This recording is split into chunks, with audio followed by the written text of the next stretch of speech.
Selamat pagi rekan-rekan mahasiswa. Kita bertemu kembali dalam video pembelajaran mata kuliah struktur kayu. Hari ini kita akan belajar tentang pengawetan kayu. Kenapa sih kayu perlu diawetkan? Kayu adalah bahan organik yang mudah lapuk dan rusak karena cuaca dan organisme perusak. Kayu rentan. Dengan pengawetan, kita meningkatkan keawetan kayu, yaitu daya tahan kayu terhadap organisme perusak. Tanpa pengawetan, kayu cepat lapuk, terkena kelembapan atau serangan hama. Apakah ada contoh kasus kerusakan yang disebabkan? Tentu. Rayap bisa menimbulkan kerusakan hebat pada produk kayu bangunan. Di Indonesia, kerugian ekonomi akibat serangan rayap diperkirakan mencapai triliunan rupiah. Inilah salah satu alasan pentingnya pengawetan kayu supaya rumah atau furnitur dari kayu kita tidak mudah rusak.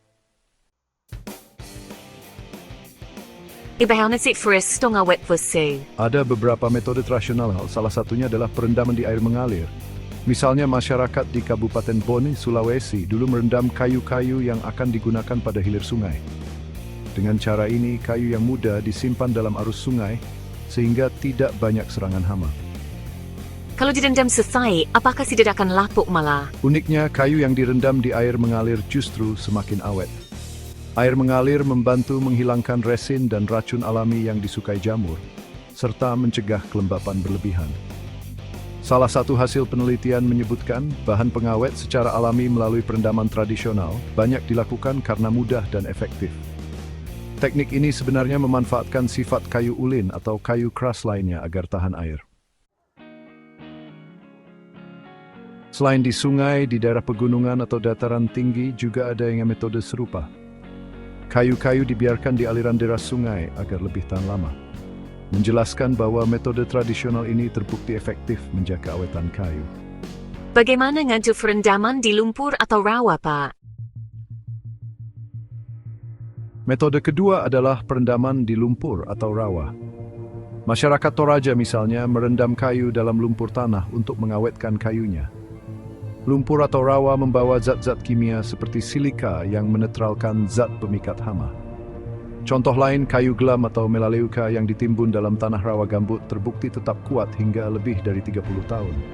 Ini kearifan lokal yang membuktikan efek awet dari penimbunan kayu di rawa. Kemaksud di lumpur bisa tersiwa? Lumpur dan rawa biasanya kaya mineral, terutama silika. Kayu yang meresap silika menjadi lebih keras dan kurang mudah lapuk. Selain itu, lingkungan anaerobik di lumpur memperlambat pertumbuhan mikroorganisme pemecah kayu. Jadi, kayu yang dibiarkan di rawa atau lumpur justru diawetkan secara alami.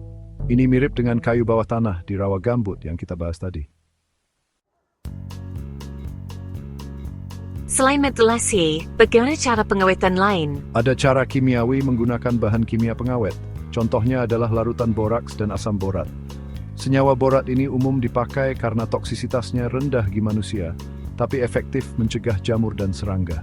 Dalam praktiknya, kayu direndam atau disuntik dengan larutan boraks atau borat, sehingga insektisida tersebut tersimpan dalam serat kayu. Kayu yang diawetkan dengan boraks atau borat menjadi tahan rayap dan jamur. Menurut penelitian, kombasi biliter betid warna cotrin waki bimai modern. Apakah penggunaan bahan kimia berbahaya bagi lingkungan atau manusia, Pak? Betul, zat kimia pengawet bisa berbahaya jika tidak ditangani benar. Itulah mengapa banyak peneliti mencari bahan pengawet yang ramah lingkungan.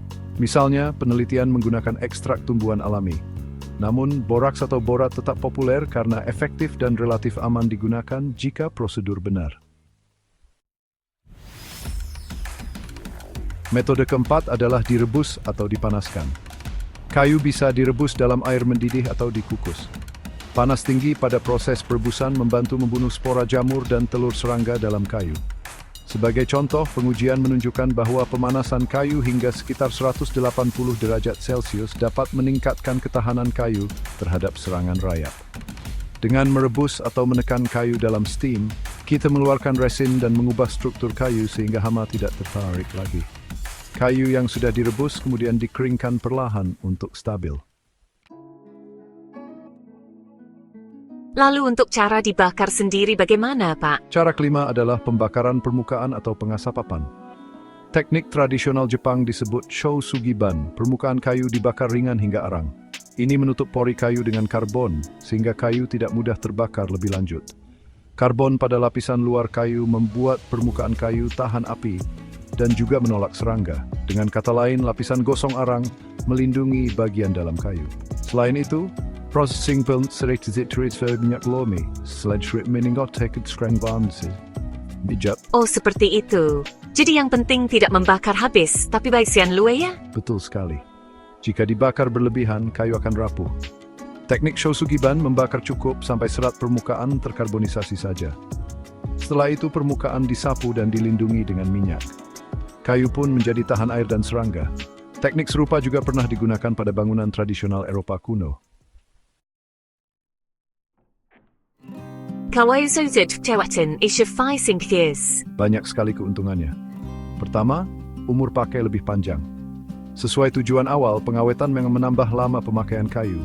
Kedua, kayu menjadi tahan serangga dan jamur. Setelah diawetkan, kemungkinan serangan rayap atau jamur pelapuk berkurang drastis.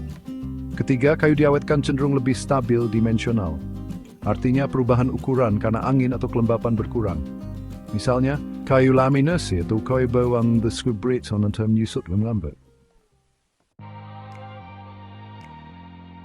Secara praktis, artinya konstruksi atau furnitur dari kayu awetan lebih kuat dan tahan lama.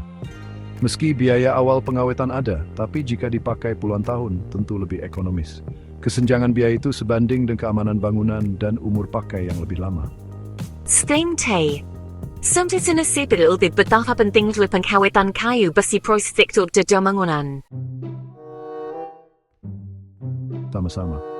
Intinya boleh material alami yang indah, namun perlu pengawetan agar tahan lama. Metode tradisional maupun modern saling melengkapi kawetan kayu di dalam hiti.